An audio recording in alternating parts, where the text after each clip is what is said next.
We're going to have a chat about new things in technology in just a sec with Matthew Dickerson. As I'm talking to Matthew, if there are any things that come up for you during the conversation that you want to ask, you're more than welcome to join it simply by calling 1300 800 222. Matthew Dickerson, business consultant, small business consultant and presenter of the Tech Talk podcast with us. Hi, Matthew. G'day, Trev. Good to talk to you again. You know, Matthew, if we are sick to death of getting calls that have nothing to do with what we want to talk about, spam calls, all sorts of things like that, I'm fascinated to know how it is that we can have a burner number. It's not like a burner phone. And of course, when people think of burner phones, they think of the movies, they think of a drug dealer. But a burner number is something that good old average citizens can use to try and prevent or minimise, you're never going to prevent them, but minimise those spam calls. So one of the things that happens is we have a phone number. Often that identifies us for life. I have phone calls from friends that I haven't seen for 5 years, and they can rely on the fact that they'll still be able to ring that same phone number and get hold of me. And you use that phone number in lots of things online, Trev. For example, you're booking in a Airbnb, or you're going through a marketplace process and you need to have your mobile to identify you. And obviously you'll sometimes get text messages to identify you're really existing, but we know about data breaches. And so sometimes that number then gets leaked and suddenly we're getting all these spam calls coming in and we go, oh, how do we get away from that? So there are ways you can get a burner number. There's different ways to do it, but essentially you end up with a second number. And what you do with that second number is you use that for all those online transactions, the things where it doesn't matter if your number changes. And then if you start to get spam calls on that number, you simply ditch that number and go and grab another secondary number or another burner number and use that until that starts to get congested with various spam calls. So it's a convenient way to try and maybe minimise those spam calls. One of the ways you can do it, of course, is you've got dual SIMs in modern phones. So you can actually just put a secondary SIM, an eSIM or a physical SIM in that phone and have that as a second number. And again, you can manage those. So you can have it obvious when a phone call comes in for your primary or secondary number. Or you can put one number on Do Not Disturb and one number is your main number, and you can take calls after hours on one number and not on the other. So you've got a bit more flexibility, a bit more control of your life. The biggest problem, Trev, is that many people have already had that data breach and their main number's already been leaked somewhere and they get those spam calls on their main number. So is that just simply by having another SIM card? Well, that's one way to do it. So there's a physical SIM you can put in, there's an eSIM you can put in, but there are a variety of companies that offer virtual numbers so that you don't actually put another number in your phone. You've just got a virtual number and you'll pay a small fee for that. But, gee, I think I'd pay a large fee to try and stop all the spam calls that I get, Trev. Do you know what I don't know how they do is how they manage to, they'll ring you, because you know how you look at your phone and you go, I don't know what that number is, so I'm not going to answer it. And so you don't, and then you leave it. And then 10 minutes later, there'll be a phone call on another number, but it's from the same lot.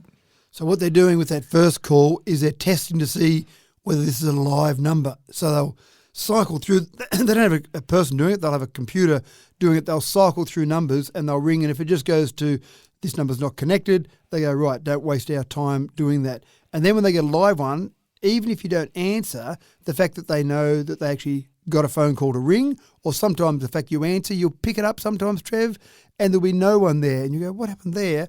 And then as exactly as you said, 5 minutes later, so what that computer then is alerts the spam company, and these are big corporations that are doing this spamming.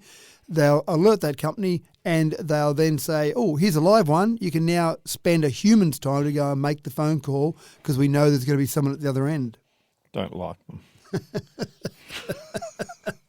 Look, it would make life so much easier if we just said to everyone, okay, can you stop it? Can you go and find a legitimate thing to run your organisation rather than trying to scam me for money? It's very frustrating. Do you know what the thing is that it just means you don't answer your phone. Because if you don't recognise it by a name, because you know that name and so you'll do it, you tend to ignore things and then you miss out on stuff. So what used to happen too, Trevor, is that they used to put private numbers. They used to make them from private numbers a lot. So you'd get to the stage where any private number call, you just wouldn't take it. But they've gotten cleverer now and they're actually using Australian phone numbers, and they're good enough that they'll often use an Australian phone number for your area. So if you're based in Melbourne, you'll see a Melbourne number. So you're more likely to answer that. If you're in Sydney, you'll see a Sydney number come through because you think, oh, well, it could be someone local. It could be someone I'm dealing with. If you're sitting there and you get a phone call from Perth, I don't know anyone in Perth. I don't know why someone would be calling me from Perth. So you're more likely to hang up on it. So this is what frustrates me absolutely no end. They're very clever at what they do. They're very good at what they do. They come up with great tactics to get past humans just being humans. And you think, just go and do all that cleverness for something good, Trevor, rather than do it for scamming people. Oh, if only they used it for good instead of evil. That's Hey, right. Matthew, how does your phone know that it's a spam? Because sometimes my phone will say so. Yeah, so a couple of things in that. The telcos are getting better all the time at working out what spam calls are, what are scam calls. And sometimes there's a register. If someone says, I got this phone call and this was the number, and you can basically report those numbers. So telcos pick up on that, but also telcos see activity. So if they see one number that's just constantly being used to make phone calls, then it's unusual for any individual to use one phone number to make so many phone calls and search short phone calls. And so they get some information, and they use a bit of AI in this as well to try and work out, okay, this activity looks like a scam. So we'll alert the user when the phone call comes in that this is possibly a call that you don't want to take. And you might recognise the number, and for whatever reason it might have been falsely identified, and say, oh no, I know that number, I'll take that call. You can still take the call, it doesn't stop you, but obviously the idea is trying to minimise those calls. Many of us have been playing games on our phones a little bit now, and it's a shocking time waster, and I'm going to try not to do it anymore. But they're really good when you're sitting at the doctor and you're waiting, and you could be waiting for a little while. But is there a shift away from normal console games to this type of stuff? Absolutely there is. And my son's a crack up because he commutes to work in Sydney and he takes a console with him on the train. And I've said to him sometimes, yeah, that's right. I've said, does it look a bit strange that you jump on the train, you're all dressed up in your nice business attire, and then you pull out a console and start playing games? But more and more people are going, well, that's a bit embarrassing, so I'll just take my mobile phone. And it's at the point now, we're at a tipping point. Last year, the whole mobile gaming industry, the consoles, mobiles, a whole lot, was worth about $187 billion worldwide. But of that, 92 was mobile gaming. So it's at basically close enough to halfway where of all the games, of all the money that's generated from gaming, about half of that was on mobiles. And the point you made there is absolutely spot on. I think people would look at you twice when you walked into the doctor's surgery with your console in your hand ready to play a game while you waited. But if you walked in with your mobile phone, no one thinks twice of it. And then you pull it out and start playing a game, then no one really sits there and goes, oh, look at that Trevor. He's a bit of a strange person. He's got a mobile phone playing a game. Everyone just goes, yeah, sure. What a good thing to do while you're waiting for a doctor or you're standing in the queue. I've stood in the queue behind people at a supermarket and they're on their phone playing a game. So you've got your phone with you all the time. You can pull it out and start playing it. The thing is that the processors are so good in a modern phone. The screen is so good on a modern phone that really you're not missing out on a lot by playing things on your phone. Maybe when you're at home, when you want to plug into your big screen TV, maybe that's where a console's got a bit of an advantage, or you want to get multiplayer. But I know when my kids are home at Christmas time, we play multiplayer games where you'll have a cloud game on your TV, but then you'll use your phones as part of the interaction to have multiplayer. So it's not so much action games, but it's more quiz games, that type of thing, where you're using your phone, interacting with a cloud version. So you're even using phones in that sort of environment. Does that mean, though, that they may start taking a look at consoles in themselves and that we may see mobile phones with more of a console style of form of play on the phone itself? Well, because it's if you're playing very simple games where it just goes backwards and forwards and sideways, or you're just moving in very basic ways, it's fine. But if with console games, you are far more refined, as in like playing basketball and that sort of stuff. What we're tending to find is that there are more the adaptation, so you can buy controllers that you're sitting your mobile phone in and using the more refined controls of the controller. As exactly as you say, there are some games where you want the better controller than you can get on a normal screen on a phone. So you're still using the phone, but you're using the phone in a console, plugged into a console, clipped into a console type structure, if you know what I mean. So it means that you're still using the phone, but just something is different in your hand. So that might look a bit stranger when you turn up to the doctor's surgery with that in your hand, but maybe not. I can't play those games because I'm one of those people that I'll think that I'm going to be dribbling the ball and I'll shoot it instead from a place that's completely inappropriate. Right. Because I don't know the right sequencing to be able to push the buttons. And there's a lot of coordination in those, isn't there? You've got to exactly say push, click, shove, whatever. You're trying to do all these things at the same time. And it's embarrassing when I play some of those games with my kids, just seeing how good they are. And I go, you're spending too much time playing it, or maybe you're just a lot younger than me. Maybe that's part of it as well. I sit down and watch because the graphics are so good and the sound is so good and the gameplay is so interesting to watch that I find it's like watching a game of basketball. Yeah, exactly right. And it is fascinating, though. That's one of the things where consoles still, that you think the screen of a console is bigger, it might be better graphics, but again, the screen on a mobile phone is pretty impressive now. So all those graphics, all those things that make a gameplay interesting are almost at the point where you just need your phone. And let's face it, phones are getting bigger and bigger. With fold phones now, you're carrying something in your pocket that you fold out, and it just seems like a fairly big screen. So that's not really such an issue anymore. What's a biological computer? We actually, Trev, one of the things that's fascinating that I find in science and technology is we look at so many things that we do in technology world and we go, oh, hold on, nature, that seems to have got it right. We should just steal the idea from nature. So we do see that a lot with nature. We kind of steal ideas. And the latest idea is to use some human neurons. So use a part of the human brain in part of a computer. Now, just for people that are a bit concerned, they're not taking someone that's deceased and taking their brain cells. They're growing the brain cells in a lab. So it's the same structure as a brain cell, but they're not stealing it. There's not a lab somewhere where they're processing people and putting them into computers. So the idea here is that the human brain cells are quite good at using a small amount of power to be able to do things where we adapt. So we're making different connections in our brain all the time. The brain's a fascinating thing, and we don't fully understand everything about the brain, but we do know that it's quite clever in the way that it makes those connections and can remember things. So there's a Melbourne-based startup, which I love when it's an Australian company that's doing some of this work, that's basically produced a chip. They've unveiled it at the Mobile World Congress in Barcelona, and this chip has got thousands of lab-grown human neurons in it. Now, that's not many. We've got a lot more in our brain.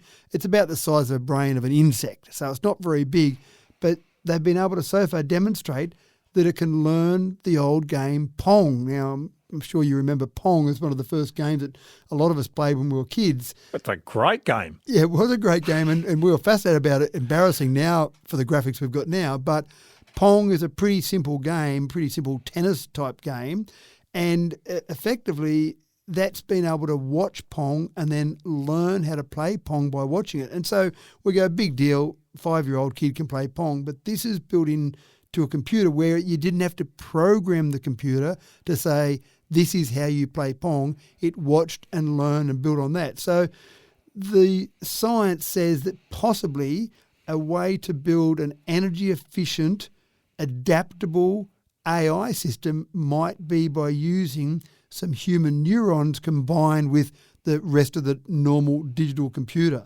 So it sounds quite fascinating. And we sometimes sit back and think, well, that's silly. We won't go very far with that. But there are researchers working on so many different things, and something that we think seems strange or silly or why would we do that today, suddenly in 5 or 10 years' time, it's just the norm. And so this is a possibility that we'll have computers one day that we'll just buy that have got some type of human neuron structure built into them. Freaking me out a bit, Matthew. Sorry. Matthew Dickerson, small business consultant, presenter of the Tech Talk podcast, as we take a look at what's happening in technology. If you want to join the conversation, you've got any questions you want to ask, or you have some thoughts about some of the things that Matthew's talking about, you're more than welcome on 1300 800 222. Gary's with us. Hello, Gary. Hi, how's it going? Good, Gary. What did you want to say? Yeah, with even though you got all these games and that on the phone, what's becoming back in is the old master system consoles and that people will start collecting them, and they're worth, at least triple the price when you first bought them years ago. When you say master systems, what do you mean? Sega Master Systems and that console games, with the cartridges and stuff like that. And even an original like Donkey Kong game, with that, where you open it up, with flip up and that, they were a fortune too now. Oh, they're like the handheld ones? Yeah. Like Tetris?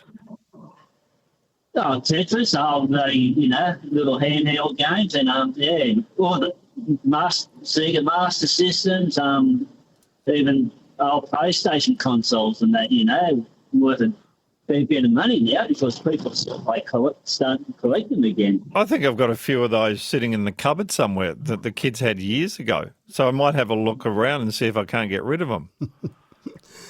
Someone's bound to take them off, anyway, because, it depends on what games you got, because Simpsons on PlayStation 2, Hit and Run, that's becoming a very popular game to collect too. Hey, Gary, do you remember when they weren't working, you'd take it out and blow on it and then put it back in?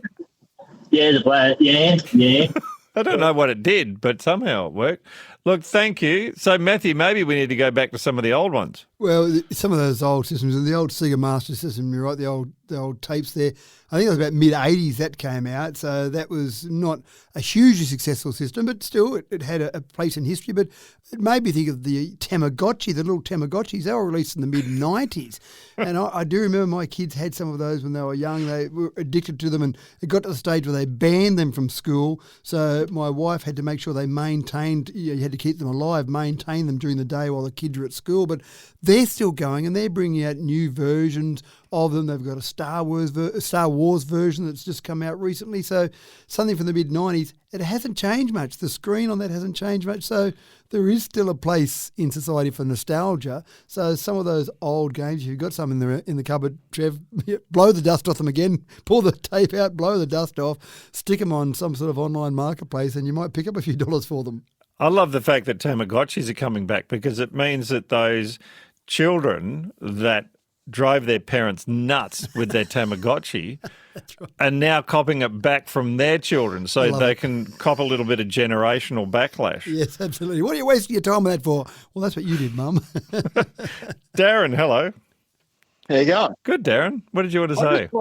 I just want to know how technology keeps up when people use Australian slang or with AI and all this computer stuff now. How does it keep up and understand? Actually, that's not a bad point, Matthew. With your phone when you talk to it, or as we move more into AI and you start to actually give it directions and it starts to talk with you, does it actually have a way of actually dealing with slang or dealing with accents as well? It is one of the great challenges for AI to understand language, to understand how we speak. We've got so many different dialects. We've got so many different ways we speak. What it's trying to do, generative AI in particular, is basically looking at all, or not maybe all, but a lot of information that's already available in terms of the written word, things that are already spoken about, and it tries to then interpret what you say. And so sometimes when you use a slang word, if you've got no idea what that slang word means, but you've got the context around that, you can often put it together and work out what that slang word means. And that happens with us as humans. Someone will say something and we'll go, oh, I've got no idea what that word was, but in the sentence there, I think he meant this, and you can interpret that. And that's exactly what AI is doing. When you speak to AI, when you give a sentence, a group of words, it's looking at all the other words that it knows and comparing that, and it can often work it out. But sometimes you'll have AI say, I don't understand what that means, I don't understand what that word, but it's fairly rare because it probably can put it together from the rest of the actual sentence. And you would think, though, if you can say to your computer or through the AI system that I would like you to write a satirical story about what's happening in the street or the trees in my street, and do it in the style of Monty Python. If it can do that, then you would think it would have the ability then not to be able to understand what you're saying as well. Well, you're right, and keep in mind that it is looking at all of that. So when you say that, you have got, when the sentence you just gave it, you've got all the Monty Python information, all the scripts that are online, all the previous works. So there's a huge body of work from Monty Python, for example, that it can go, right, I'll look at that, I'll absorb that in a nanosecond, and then I'll go and write something for Trevor that's in that same line. Now, if you said, on the other hand, go and write a script in the tone of Matthew Dickinson, well, there isn't the same body of work by me online as there is for Monty Python, so it might struggle because it just doesn't have enough of a sample space to be able to say, I know what the style is. You see the same with some of the drawings. If you said, go and draw me a picture in the style of Rembrandt, well, it can do that. But again, the style of Matthew Dickinson, well, not a lot of my artwork, I know this might surprise you, Trevor, but not a lot of my artwork is available online. So it might struggle to find enough artwork to know what my style is. Mind you, that's not to say haven't got a very good style. Thank you. In artwork. A text here that says there's a second-hand console and game shop here on the Gold Coast. Sold my Nintendo and 10 games for about $600. Yeah, wow. I'm into that. Imagine saying many years ago, Mum, I'm just buying this console as an investment, okay? You can join us 1300 800 222. Text us on 0437 774 774. Matthew Dickinson, small business consultant, presenter of the Tech Talk podcast with us. Actually, Donald, it's a really good point. My biggest mobile phone issue is that there are ads attached to everything. Either it pauses during the game or there's a banner. And it's a really good point, Donald, in that a lot of those games now that they're on your phone, they are as much a delivery system for advertising than they are actually for gaming, Matthew. Oh, you are absolutely spot on. And there's a really good example there. And I remember when I was a kid watching TV and I'd go, oh, there's an ad come on. Damn it, I'll go and listen to, or watch the ABC. There's no ads on the ABC. Fantastic. And my dad would say, well, hold on, those ads, just keep in mind, those ads are paying for you to be able to watch for the cost of that particular program. So I kind of got to the stage where I was comfortable with ads. But when you think about YouTube, for example, now you can watch YouTube for free and there are ads that pop up and they're a bit annoying and that's all fine. But when you've got YouTube Premium, essentially you can pay for YouTube, which most people don't love the idea of, but that gets rid of your ads. But the number of people who pay for YouTube is only a small percentage of the number of people who use YouTube across the world. So even though you're right, they're a delivery mechanism for various ads, you give people the choice. You can have no ads and pay a bit each month for using whatever it might be, or you can have the ads. Most people choose the ads. And it's the same with the games. A lot of the games, you can pay to get rid of the ads. Or, again, the game wants to make money, so they've got the ads in there. And the majority of people choose the ad option. They don't want to pay money for it. So it's fascinating. Even though we complain about it, we don't want to actually do something about it. But it's like the game has been devised not for people to play, but to deliver ads. Well, yeah, I think to a certain extent you're probably right. If they can come up with a good delivery mechanism, keep people addicted, keep people playing that more often, keep people in doctors' surgeries playing it, then they're going to see more ads. And then when they're out there in the marketplace, it's no different to a commercial free-to-air TV channel in the old days. They would say, we've got this much market share, we've got this many viewers, we've got this major event happening, so all these viewers are watching it. It's the same with gaming. They say, we've got so many people consuming this game and they spend so long playing it, and then they can start to sell advertising on that. So absolutely, the objective of a game manufacturer is to try and keep you hooked and addicted and playing that for as long as possible. I don't look at the ad. I put my phone down and wait for 30 seconds and come back. Like a true ABC employee. Hello, George. Hey, Trevor and Matthew.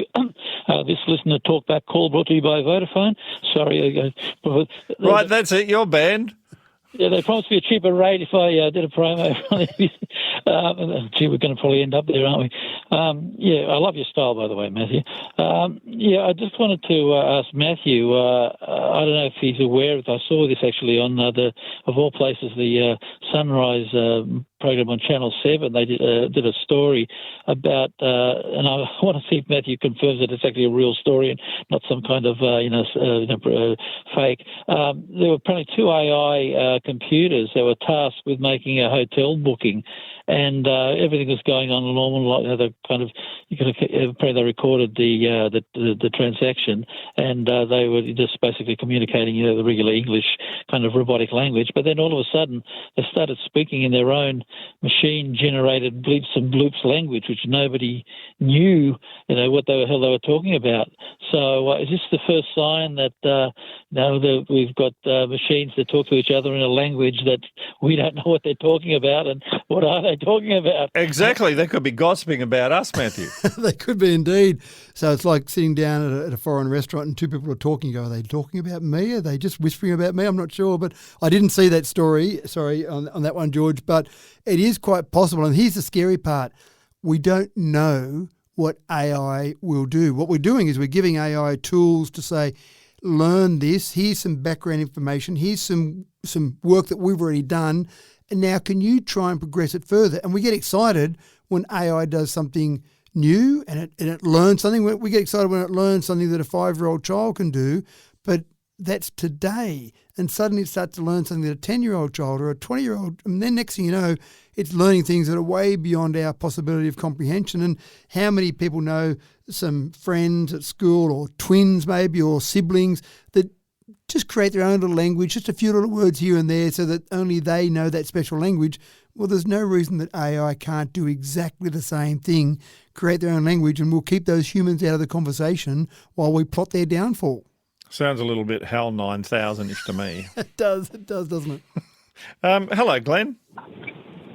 Good morning, Trev. Morning, Steve. How are you? Good. What did you want to say? I play it's like a maths crossword game on my phone. Do it every day. Try to get the mind ticking over, and it was $11 to get rid of the ads forever on that game, because I was really going to stop playing it purely because of the bombardment. Every time you complete a crossword, there's another 2 ads, and it was doing me head in. So I think for $11, it was well worth it. So it's because, to be perfectly honest, Glenn, I wondered whether or not it actually happens. So I've never done it. But also I go swap around on games a bit. So, but you're obviously, that's a game that you like to play and you'll keep on doing it. And it makes a big difference. Correct. And I'm very, what's the word I'm looking for? Well, put it this way, I don't last on a game very long. They just do me head in. They're very repetitive. They're not challenging. So when you find one that is challenging, I just stick with it. Look, and thank you. So actually, that's Glenn is the first person that I've ever heard who actually pays. But if it's a game that you like and it's a game that you are finding challenging, I guess it's worth it, Matthew. Well, the stats say, Trevor, that less than 5% of people actually pay for mobile gaming for those in-app purchases. But you can imagine so many people are playing them. There are so many people out there using them that 5% is still enough to generate revenue. But I like exactly what Glenn's saying there. I like the idea that it's not much. When we bought games in the old days, we'd go and buy that CD or DVD or cassette, going back far enough, and we'd easily pay $100 for it. And you might play that game for a few weeks and that's the end of it. Now, it's not much. When you're actually paying to get rid of ads or paying for a game, often it is a one-time price and it's not much, but we have this mindset that it should be free. I don't want to pay for this. It should be free. So it's a real struggle for those game manufacturers to convince you to pay for that game, but they're probably okay not to pay for it as well because they'll just keep getting paid by the ad companies to put those ads in the game. Someone said with some of the games, if you turn your mobile data off, the ads disappear. Some of them are streaming, but then sometimes you lose some of that gameplay as well. The world does expect us to be connected absolutely all the time. Ubiquity of connection. Someone asked me at a conference one day what was the biggest change I've seen in technology in my technology lifetime, and it's that ubiquity of connection. We just expect that we've got a connection everywhere all the time. We're just connected and we're not. We get on a plane, for example. Often you are connected on a plane still, but you go somewhere where you're not connected, suddenly things don't work properly. So the game might stop delivering ads, but the gameplay might be different as well. In a minute and a half, Matthew, tell us about the fact that there are unseen YouTubes that are hidden in the depths of YouTube land somewhere. Well, here's the fascinating thing, Trevor, and I am absolutely someone who's done exactly this. We, as a society, are starting to use YouTube as a vault. And I had my 30th wedding anniversary recently, and I had a couple of the groomsmen at my wedding that I was speaking to all talk about how much skinnier and younger we were at our wedding, or at my wedding, and they wanted to see the video. And I had an old VHS cassette, Trev, and I'm going, well, what do? I can't copy this and send it to them. How do I get it? So I converted it to a digital version of it, and then I uploaded it to YouTube. And that's what more and more people are doing. I don't expect that to get 58 million views, Trev. I expect it to get about 5 views. I reckon some groomsmen and bridesmaids of that wedding might have watched that. We've got 14.8 billion videos on YouTube now. The median watch number is 41. So when we think about people that have got millions of views and that's what YouTube's all about, the reality is YouTube's about people putting video stuff there just for their own information, to store some videos, to share some videos. Oh, I'll send you this video. Oh, how am I going to send it? It's pretty big. Oh, I'll upload it to YouTube and give you the link. So that's what YouTube's being used more and more for. You've got Mr. Beast, who gets up to 762 million views on one video. Can you imagine that, Trev? Almost as many people as listen to overnights. So, so it's quite incredible. That's what more and more people are using YouTube for, as a video vault. I bet they work out a way to charge for it, though. Well, you can now. You can pay, and they've got about 120 million people that are paying for YouTube now. But at the moment, in general, if you want to, you can use it for free. You can upload gigabytes of data and you don't get charged for it, which obviously they make enough money elsewhere that they can do that. But it's actually a really good public resource. Matthew, great talking to you. Thank you. Thanks, Trev.